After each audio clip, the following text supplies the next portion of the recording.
Little Saint James. बाहर से Ireland एक स्वर्ग जैसा दिखता था, लेकिन अंदर से ये मासूम लड़कियों के लिए एक जेल थी। चारों तरफ गहरा समंदर और शार्क, भागने का कोई रास्ता नहीं। जो लड़कियां यहाँ पर लाई जाती उनके पासपोर्ट छीन लिए जाते। ये दुनिया का सबसे बड़ा सेक्स ट्रैफिकिंग नेटवर्क था।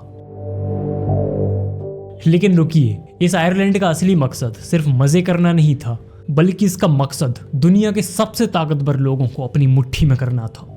बेडरूम्स में खुफिया कैमरे, हनी ट्रैप्स का जाल और बड़े बड़े राजनेताओं की आपत्तिजनक वीडियो रिकॉर्डिंग। आखिर इस ब्लैक बुक में और क्या छुपा है, आइए डिटेल में जानते हैं आज की इस वीडियो में। एप्स्टीन की काली दुनिया में सब कुछ सही चल रहा था, लेकिन 2005 में एक ऐसी घटना होती है जो इस पूरे केस का ट्रिगर पॉइंट बन गई। एक शाम पाम बीच पुलिस स्टेशन पे एक 14 साल की लड़की अपने माता पिता के साथ पहुंचती है। लड़की का आरोप था कि जेफरी एप्स्टीन नामक व्यक्ति ने उसके साथ शारीरिक शोषण किया है। जब पुलिस ने गहराई से पूछताछ की तो इस लड़की ने एक चौंका देने वाली बात बताई। उसने कहा कि वो अकेली नहीं थी, बल्कि इस पूरे मामले में उसकी 2 और स्कूल फ्रेंड्स भी शामिल थी। उसे बताया गया था कि बस वहां जाकर मसाज देना है और बदले में $200 से $300 मिलेंगे। लेकिन जब वो लड़की कमरे में पहुंची तो हालात बिल्कुल बदल गए। एप्स्टीन ने अपना बाथरूम उतार दिया और पूरी तरह से नग्न होकर मसाज टेबल पर लेट गया। उसके बाद उसने उस लड़की के साथ शारीरिक शोषण किया। जब पुलिस ने उन 2 स्कूल फ्रेंड से पूछताछ की जो उसे वहां लेकर गई थी, तो उन्होंने 2 और लड़कियों के नाम बताए। और जब उन 2 नई लड़कियों से पूछताछ की गई तो उन्होंने 2 और नए नाम सामने रख दिए। हर लड़की को इस बात के एक्स्ट्रा पैसे दिए जाते थे कि वो किसी दूसरी लड़की को एप्स्टीन के पास लेकर आए। यहाँ पुलिस को एक क्लियर चेन पैटर्न दिखाई दे रहा था जिसे नजरअंदाज नहीं किया जा सकता था। और सबसे डरावनी बात कि पुलिस को खुद भी ये नहीं पता था कि ये चेन कहां जाकर खत्म होगी। जांच शुरू होती है और सालों तक चलती रहती है। आखिरकार 2008 में कोर्ट एप्स्टीन को सोलिसिएशन ऑफ प्रोस्टिट्यूशन के अपराध में गिल्टी करार देती है। लेकिन यहाँ पर पैसे का असली पावर सामने आता है। आरोप इतने गंभीर थे कि उसे जिंदगी भर जेल में सड़ना चाहिए था, लेकिन उसे सजा होती है सिर्फ 18 महीनों की। और सबसे हैरानी की बात तो ये है कि ये कोई आम सजा नहीं थी, बल्कि उसे वर्क रिलीज प्रोग्राम दिया गया था। इसका मतलब था कि एप्स्टीन दिन में 12 घंटे जेल से बाहर अपने ऑफिस में काम करने के लिए जा सकता था और सिर्फ रात में सोने के लिए ही वो जेल में आता था। इतना ही नहीं, उसे एक प्राइवेट विंग में रखा गया जहां वो दूसरे कैदियों से पूरी तरह अलग था। उसे सजा तो 18 महीनों की हुई थी, लेकिन वो 13 महीनों के भीतर ही जेल से परमानेंट बाहर आ जाता है। ये सब पॉसिबल हुआ एक सीक्रेट डील की वजह से, अलेक्जेंडर अकोस्टा की वजह से, जिन्होंने एप्स्टीन को ये सीक्रेट डील दिलाई। लेकिन कहानी में ट्विस्ट देखिए, ये वही अलेक्जेंडर अकोस्टा हैं जो बाद में एप्स्टीन के पुराने दोस्त डोनाल्ड ट्रंप की पहली सरकार में लेबर सेक्रेटरी बने। For Secretary of the Department of Labor will be Mr. Alex Acosta. इसके बाद कई सालों तक एप्स्टीन को कुछ नहीं हुआ। वह अपनी नॉर्मल जिंदगी जीता रहा। वह अपने प्राइवेट जेट में घूमता रहा, पार्टियां करता रहा और पावरफुल लोगों से मिलता रहा।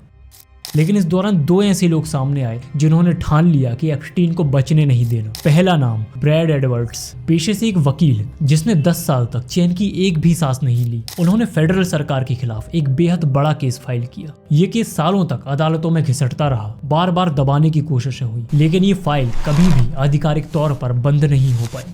दूसरी एंट्री होती है एक महिला की, एक जर्नलिस्ट जूली के ब्राउन।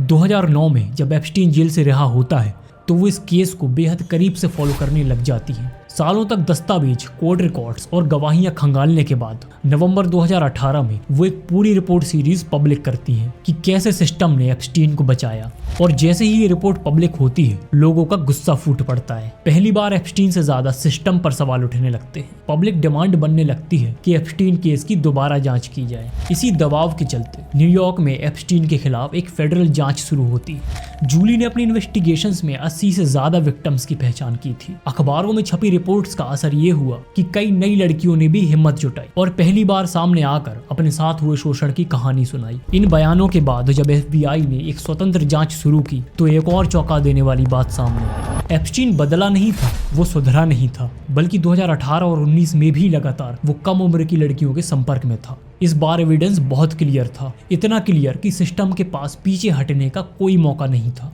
और इसीलिए 2019 में जैसे ही एप्स्टीन फ्रांस से अमेरिका वापस लौटता है अपने प्राइवेट जेट से, तो एयरपोर्ट पर कदम रखते ही FBI बिना देरी किए मूव करती है। कोई बातचीत नहीं, कोई लीगल नोटिस नहीं, कोई मोहलत नहीं। उसी वक्त उसी जगह जेफरी एप्स्टीन को गिरफ्तार कर लिया जाता है। इस बार डायरेक्ट सेक्स ट्रैफिकिंग के चार्ज में उसे 45 साल की सजा सुनाई जाती है। लेकिन यहीं पर हमारी कहानी में एक और ट्विस्ट आता है। 10 अगस्त 2019 जेफरी एप्स्टीन न्यूयॉर्क की एक जेल में अपनी सेल के भीतर मरा हुआ पाया जाता है। सरकारी या कहें ऑफिशियल रिपोर्ट्स के मुताबिक ये एक आत्महत्या थी। उसने अपनी जेल की सेल में बेडशीट का फंदा बनाकर उसे अपने गले में डालकर फांसी लगा ली। लेकिन जिन हालातों में उसकी मौत हुई वे इतने संदिग्ध थे कि जिसने पूरी दुनिया को शक में डाल दिया। मौत के करीब 2 हफ्ते पहले यानी कि 23 जुलाई 2019 को एप्स्टीन अपनी सेल के अंदर घायल अवस्था में मिला।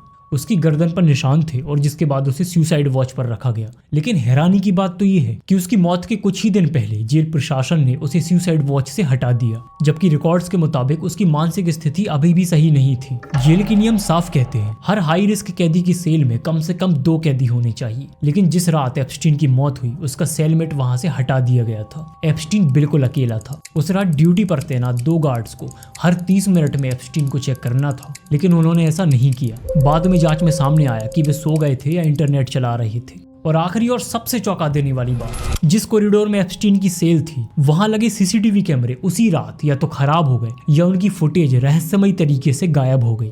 एप्स्टीन मर चुका था, लेकिन उसकी सबसे करीबी उसकी गर्लफ्रेंड घिसलेन मैक्सवेल अब भी जिंदा थी। इसीलिए जांच यहीं पर खत्म नहीं हुई। पुलिस और FBI ने इस केस को और आगे बढ़ाया और जुलाई 2020 में घिसलेन मैक्सवेल को गिरफ्तार कर लिया गया। कोर्ट में यह साबित हुआ कि वो लड़कियों को बहला फुसलाकर एप्स्टीन के पास लाती थी। 2022 में उसे 20 साल की सजा हुई और वो आज भी अमेरिका की जेलों में बंद है। लेकिन कहानी यहीं पर खत्म नहीं होती। एक के बाद एक कई राज अब भी खुलना बाकी थे।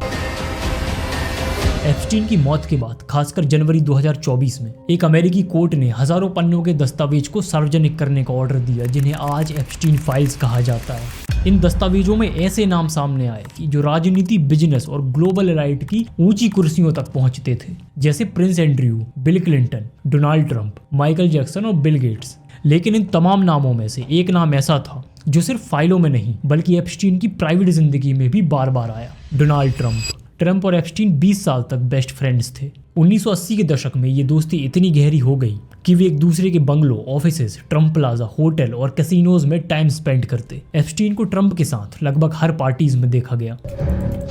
डोनाल्ड ट्रंप का एक बयान जिसे बार बार दोहराया गया, I know Jeff for 15 years, he likes beautiful womens as much as I do.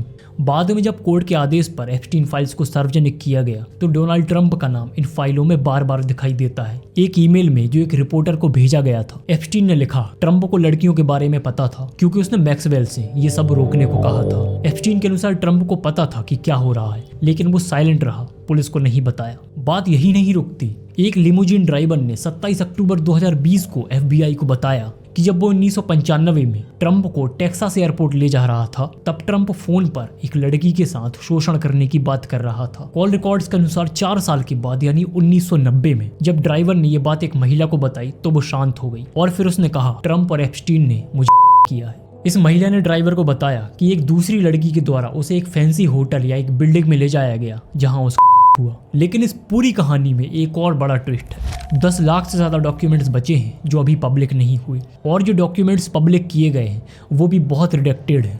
Black markers लगाए गए हैं, नाम ब्लैक किए गए हैं, डेट्स हटा दी गई हैं। कई पेजों में आधी से ज्यादा लाइनें ब्लैक मार्कर से कवर है।